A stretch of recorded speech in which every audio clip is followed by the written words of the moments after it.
الحمد لله رب العالمين، الصلاة والسلام على نبينا محمد وعلى آله وصحبه أجمعين ومن تبعهم بإحسان إلى يوم الدين. رب اشرح لي صدري ويسر لي أمري واحلل عقدة من لساني يفقه قولي. فأعوذ بالله السميع العليم من الشيطان الرجيم من حمزه ونفخه ونفسه. بسم الله الرحمن الرحيم. قال الله تبارك وتعالى في القرآن المجيد والفرقان الحميد: وآتوا النساء صدقاتهن نحلة فإن تبن لكم عن شيء منه نفسا فكلوه هنيئا مريئا. ابھی پچھلی رکعت میں ہم نے سورہ نساء کی ابتدائی آیتوں کی تلاوت سنی، اور سورہ نساء جیسے کہ اپنے نام سے واضح ہے کہ اس میں عورتوں کے متعلق کچھ باتیں ہیں، یعنی عورتوں کے متعلق جو عورتوں کے ساتھ احکام تعلق رکھتے ہیں، اس میں عورتوں اور مردوں دونوں کے لیے احکام اور مسائل موجود ہیں، یعنی وہ احکام جو مردوں کے لیے ہیں جن کا تعلق عورتوں سے ہے۔ عموماً یہ سمجھا جاتا ہے کہ سورہ نساء تو خواتین کے لیے ہے، نام خواتین والا ہے، تو اس میں مردوں کے لیے مسائل نہیں ہے۔ حقیقت یہ ہے یہ مسائل مردوں کے لیے ہی ہیں، یعنی نام تو نساء ہے لیکن احکام مردوں کے لیے ہیں۔ کن معاملات میں؟ ان معاملات میں جو انہوں نے اپنی عورتوں کے ساتھ رکھنے ہیں یا اپنے معاشرے کی عورتوں کے ساتھ رکھنے ہیں۔ تو اس میں کئی ایک مسائل کا تذکرہ ہے، میں صرف 2 یا 3 آپ کے سامنے بیان کروں گا، اور یہ ایک ایسے 2 سے 3 مسائل ہیں کہ جو ہمارے معاشرتی مسائل بن گئے ہیں، اور ان کی وجہ سے میاں بیوی کے تعلقات میں کمزوری پیدا ہو رہی ہے، طلاق کی شرح بڑھتی چلی جا رہی ہے، اور اس کے ساتھ ساتھ خاندان کے خاندان بھی ٹوٹتے چلے جا رہے ہیں۔ اس کے ساتھ ساتھ خاندان کے خاندان بھی ٹوٹتے چلے جا رہے ہیں، آپس میں اختلاف ہوتا چلا جا رہا ہے۔ خاندانوں میں 2 ہی طرح کے لوگ رہ گئے ہیں، یا تو کوئی ظالم ہے یا مظلوم ہے، کسی نے کسی کا کھایا ہے یا کسی کا کوئی کھایا جا چکا ہے۔ تو پہلا مسئلہ جو ہے وہ نکاح کے تعلق سے ہے۔ فرمایا وَآتُوا النِّسَاءَ صَدُقَاتِهِنَّ نِحْلَةً، کہا کہ جب تم شادی کرو، نکاح کرو، تو اپنی عورتوں کو، یا کہہ لیجیے عمومی عورتوں کو، ان کے حق مہر دے دو۔ نحلتاً، آگے ایک اور بات کہی کہ خوش دلی سے دے دو۔ 2 حکم ہیں، ایک حق مہر دے دو اور دوسرا خوش دلی سے دے دو۔ ہمارے یہاں معاشرتی ایک بہت بڑا مسئلہ یہ ہے، اور بہت بڑی برائی یہ ہے کہ ہم اکثریت اس آیت پہ عمل نہیں کرتے۔ نکاح تو ہو رہے ہیں، بڑی ماشاءاللہ تعداد سے ہو رہے ہیں، لوگوں میں سمجھ بوجھ بڑھ رہی ہے، کم عمر میں بھی شادیاں ہونا شروع ہو گئی ہیں، لیکن ہم یہ سمجھتے ہیں کہ حق مہر دینا نہیں ہوتا۔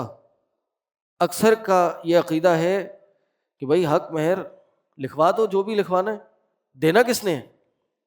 یا پھر اس سے بھی بڑھ چڑھ کے چلو بھائی لکھوا لو، شادی کے بعد معاف ہی کروا لینا ہے تو جتنا بھی لکھوا لو معاف کروا لیں گے، اس میں دینا کس نے؟ ہم نے۔ تو اللہ نے یہ حکم دیا وَآتُوا النِّسَاءَ، عورتوں کو ان کا حق مہر دو، یہ حکم ہے، اور حکم والامر یقتضی الوجوب، امر وجوب کا، فرض کا تقاضا کرتا ہے کہ یہ کام کرنا ہے۔ جیسے نماز فرض ہے، نماز ان احکام میں سے ہے کہ جو فرض احکام ہے، اسی طرح یہ بھی فرض حکم ہے۔ اور سونے میں سہاگا اس امر کے اس وجہ سے ہوتا کیا ہے؟ جب نکاح ہو رہے ہوتے ہیں بڑے بڑے حق مہر لکھوائے جاتے ہیں کہ بھئی 10 لاکھ حق مہر لکھوا لو، 50 لاکھ، 1 کروڑ، 2 کروڑ حق مہر لکھوا لو۔ دینا کس نے ہے؟ بس ناموری ہو نکاح کے ٹائم پہ پورا خاندان، پوری برادری، سارے مہمان اور ہمارے کاروباری حضرات آس پاس جمع ہوں گے تو وہ دیکھیں گے کہ کتنے بڑے شیخ صاحب، چودھری صاحب، فلاں صاحب کے بیٹے کا نکاح ہے تو کتنا بڑا حق مہر انہوں نے لکھوایا۔ یہ صرف دکھاوا ہے اور کچھ نہیں ہے۔ تو اس لیے حکم ہے کہ اپنی عورتوں کو حق مہر دو، جتنا دے سکتے ہو اتنا ہی لکھوا دو، جتنا دینا ہے، جتنا استطاعت میں ہے اتنا لکھوائیں۔ شریعت نے حق مہر کے تعلق سے کوئی خاص مقدار مقرر نہیں کی۔ یہ ہماری دہلی برادری میں بعض اوقات یہ چل پڑا ہے 5100، پچھلے زمانے میں تھا، تھوڑی مہنگائی ہو گئی تو اب 51,000 چل پڑا ہے۔ تو یہ برادری کے حساب سے ہے۔ شریعت نے جو عام برادری یا علاقے میں رائج چیز ہوتی ہے اس کا بھی اعتبار کیا ہے، اس کو بھی کوئی برا نہیں سمجھنا چاہیے، لیکن حق مہر اپنی استطاعت کے مطابق، جتنا میاں بیوی یا ہونے والے میاں بیوی کے جو خاندان ہیں ان میں آپس میں رضامندی سے طے ہو جائے اتنا حق مہر ہونا چاہیے، اور وہ پھر دینا بھی چاہیے، نہ کہ اس کی کوشش کی جائے کہ اس کو معاف کرا لیں۔ نئی بیوی گھر پہ آئی ہے، آپ نے حق مہر تو لکھوا دیا، نئی دلہن آئی ہے تو اس کو جب آپ پیشکش کریں گے اس کی تو وہ کیا کہے گی؟ اکثر و بیشتر حیا اور لحاظ میں وہ تو کہے گی کہ جب آپ کا دل چاہے تب دے دیجیے گا، یا چھوڑیے جیسے آپ کو صحیح لگے۔ تو یہ بھی ایک چال ہوتی ہے خواہ خواہی اس حکم سے بچنے کی، کیونکہ اگلی آیت میں اس کا ایک ایکسیپشن اور استثناء موجود ہے۔ تو یہ نہیں کرنا چاہیے، جو حق مہر طے ہوا ہے وہ فوراً جا کے دے دیا جائے، اور اس میں کسی قسم کی اس طرح کی باتیں نہ کی جائیں۔ فرمایا فَإِن تِبْنَ لَكُمْ عَنْ شَيْءٍ مِّنْهُ نَفْسًا فَكُلُوهُ هَنِيئًا مَرِيئًا۔ ہاں، اگر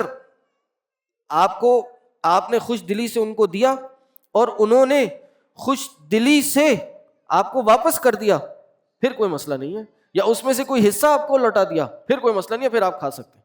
تو پہلی شرط ہے کہ دیں، اور دوسری شرط خوش دلی سے دیں، تنگ کر کے اور اپنے بد اخلاق کو دکھا کے اس طرح کرنے کی بالکل گنجائش نہیں ہے۔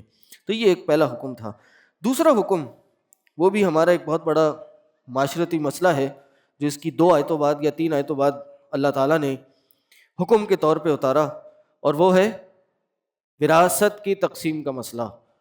میں نے شروع میں بتایا تھا کہ خاندان کے خاندان برباد ہو رہے ہیں، کوئی ظالم ہے یا مظلوم، وہ اسی مسئلے کے تعلق سے ہے کہ ہمارے یہاں وراثت تقسیم یا تو ہوتی نہیں ہے، یا اگر ہوتی ہے تو صحیح عدل انصاف شریعت کے مطابق نہیں ہوتی، اور اگر کچھ نہ کچھ ہو بھی جائے تو پہلے اس میں تاخیر اتنی ہو چکی ہوتی ہے کہ مسئلہ جو ہے بڑا کمپلیکیٹڈ ہو جاتا ہے، بڑا پیچیدہ ہو جاتا ہے، اور اگر ہو بھی جائے تقسیم اس سے بٹ بھی جائے تو پھر وہ دیے نہیں جاتے۔ اللہ تعالیٰ نے قرآن میں فرمایا لِلرِّجَالِ نَصِيبٌ مِّمَّا تَرَكَ الْوَالِدَانِ وَالْأَقْرَبُونَ، مردوں کے لیے اس میں سے ایک حصہ ہے جو والدین اور قریبی رشتہ دار چھوڑ جائیں، یعنی جو والدین چھوڑ جائیں یا قریب کے رشتہ دار کوئی بھی جائیداد چھوڑ جائیں۔ آگے فرمایا خواتین کے لیے بھی وَلِلنِّسَاءِ نَصِيبٌ مِّمَّا تَرَكَ الْوَالِدَانِ وَالْأَقْرَبُونَ، خواتین کے لیے بھی حصہ ہے، کتنا؟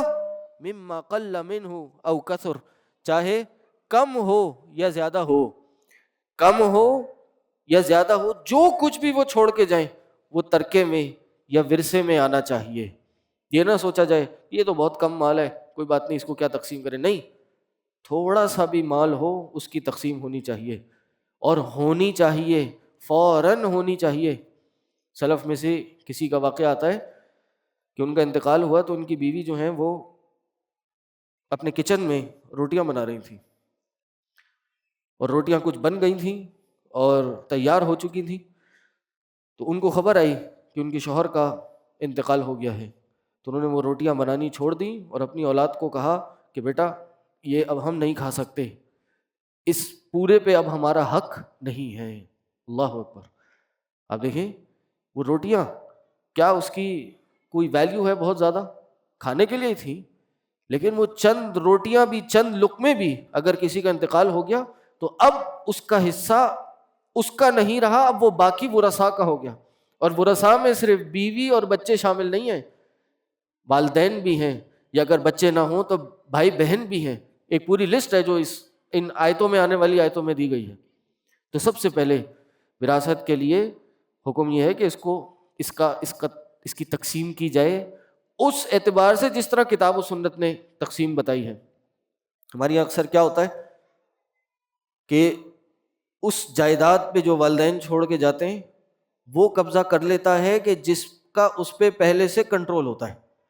یہ عموماً یہ اپنے آنکھوں دیکھا یا سنا ہے، آپ کو واقعہ بتا رہا ہوں کہ وراثت نہیں تقسیم ہوئی، بس بیٹا تھا، اس کو والد صاحب نے فلاں گھر میں رہنے کا پورشن دے دیا، وہ اس کا ہو گیا، بیٹی کو دے دیا رہنے کے لیے، وہ اس کا ہو گیا۔ بھائی انہوں نے دیا تھا، رہنے کے لیے دیا تھا، کوئی ہبہ نہیں تھا، گفٹ نہیں تھا، وہ سب تڑکے میں آنا چاہیے۔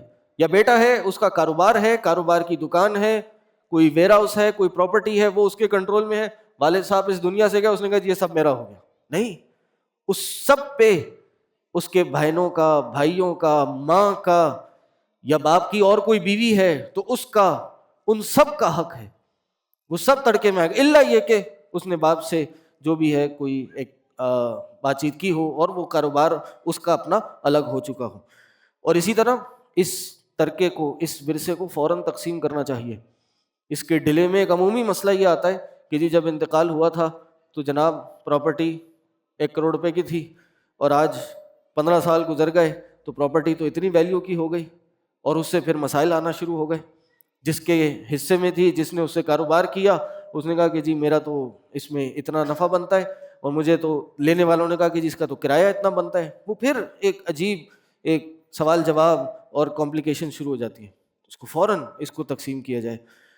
اور پھر خواتین کا بھی یہ ہندوانہ رسم بھی ہمارے یہاں موجود ہے، ابھی تک چلتی آ رہی ہے کہ باپ کا یا والدین کا جو مال ہے وہ بیٹے آپس میں تقسیم کر لیتے ہیں، بیٹیوں کا اس میں کوئی حصہ نہیں دیا جاتا۔ اور یہ کہ بیٹیوں کو تو ہم نے شادی پہ جہیز دے دیا تھا، ان کو اس پہ ہم نے بھر بھر کے سونا بھی چڑھا دیا تھا، ان کو ہم نے گھر اپارٹمنٹ بھی دے دیے تھے، اور ان کو ہم نے جہیز بھی ٹھیک ٹھاک دے دیا، فرنیچر بھی دے دیا، سوٹ بھی دے دیے۔ وراثت جو ہے وہ ہماری ہے نہیں، وہ اس ٹائم ایک غلطی کی اور اس کے بعد اب تقسیم کرتے ہوئے دوسری غلطی کر رہے ہیں، اور ان سب سے نتیجہ اور کوئی نہیں نکل رہا، وہ ایک ہی نکل رہا ہے کہ ہم اپنے پیٹوں میں حرام کمائی ڈالتے جا رہے ہیں۔ اور اس سے کیا ہو رہا ہے؟ ہماری اولادیں دین سے دور ہو رہی ہیں، سب سے پہلے ہم دین سے دور ہو رہے ہیں، اور ایک پورا معاشرہ بے دینی کی طرف جا رہا ہے۔ اور اس کا نقصان اور کسی کو نہیں بلکہ امت مسلمہ کو ہو رہا ہے کہ ہماری زندگی میں شریعت سب سے آخری نمبر پہ آتی ہے، ہم اپنی خواہش کے پیچھے ہیں، چند پیسے، چند روپیوں کی خاطر، دنیا کی چند گز اور چند چھوٹے پلاٹوں کی خاطر ہم نے دین کو پشے پوش ڈال دیا، وہی کام کر لیا جو یہودیوں نے کیا تھا، اور آج انہی یہودیوں کی مار ہم کھا رہے ہیں۔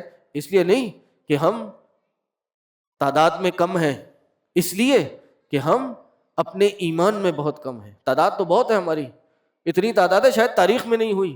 اسلام جس تیزی سے ابھی پھیلتا جا رہا ہے، ایک اندازے کے مطابق 2070 میں اس دنیا کا سب سے بڑا مذہب جو آج عیسائی ہے یہ اسلام ہو جائے گا۔ سب سے بڑی جو کسی مذہب کو پیروکار کرنے والوں کی تعداد ہے وہ مسلمانوں کی ہوگی، لیکن ایمان سے خالی ہیں، ایمان سے عاری ہیں۔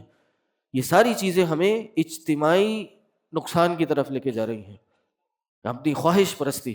فرمایا وَلِلنِّسَاءِ نَصِيبٌ مِّمَّا تَرَكَ الْوَالِدَانِ وَالْأَقْرَبُونَ مِمَّا قَلَّ مِنْهُ أَوْ كَثُرَ نَصِيبًا مَّفْرُوضًا، کہ یہ کہ مقرر کیا ہوا حصہ ہے، پوری لسٹ ہے کہ جی بیٹا ہو اور بیٹی دونوں ہوں تو ان کے لیے کتنے حصے ہیں، صرف بیٹیاں ہوں اتنی تعداد میں ہوں تو اس کے لیے اتنے حصے ہیں، ماں کا اتنا حصہ، باپ کا اتنا حصہ، باپ اگر اولاد ہے تو باپ کا اتنا حصہ، باپ نہیں اولاد نہیں ہے تو باپ یا دادا اس کو اتنا حصہ ملے گا، بیوی ہے تو ان کے اتنے حصے، ماں ہے، بھائی بہن ہے تو ماں کا یہ حصہ، بھائی بہن نہیں ہے تو ماں کا یہ حصہ۔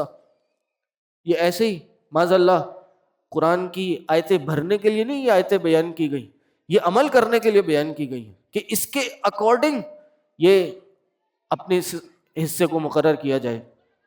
حدیث میں آتا ہے کہ سب سے پہلا علم جو اٹھا لیا جائے گا وہ کون سا ہے؟ یہ وراثت کا علم ہے، سب سے پہلا علم۔